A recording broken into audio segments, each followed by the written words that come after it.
பறவை சலாம் அப்படின்னு ஒரு சலாம் இருக்குது. அது வந்து சுழண்டு அடிக்கும். சலாம் வருஷம்னா அனல் பறக்கும். அப்படி ஒரு சலாம் வருஷம் எங்கள் வாத்தியார் சுற்றுவார். அது நானும் சுற்றுவேன். நான் அதை கற்றுக்கிட்டேன் இல்லையா. இப்போ கற்றுக்கிட்டு இருக்கும்போது என்ன, நான் தண்ணிக்குள்ளே மண்ணிலே சுற்றுறதுனால என்னோட வேகம் 100 மடங்கு ஜாஸ்தி. குச்சி இவ்வளோன்னு இருக்கும், உலக்கையில் சுற்றினா எப்படி இருக்கும்.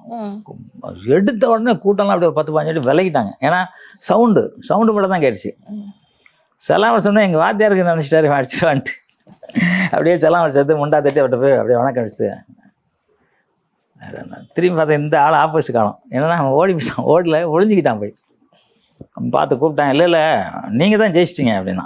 ஏன்னா வேகத்துக்கு அதான் வேகம் விவேகம் அந்த டெக்னிக்கல் இருந்தால் மட்டும்தான் எல்லாத்துலேயுமே ஜெயிக்க முடியும். சிலம்பம் இல்லை, எல்லாத்துலேயுமே. இப்போ அவர் எல்லாம் கும்பல் தள்ளி விடுது.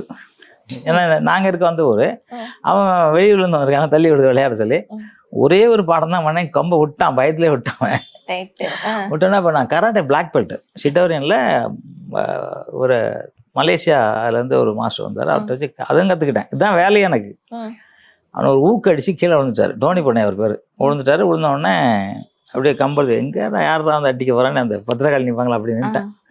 ஒரே கைத்தட்டல் எனக்கு அந்த ஏரியாவில். அதாவது ஃபஸ்ட்டு மக்கள்கிட்ட ஒரு கைத்தட்டல், பெரிய கைத்தட்டல். எதிர்க்க கம்பு சுத்தினா ஃபர்ஸ்ட் டைம்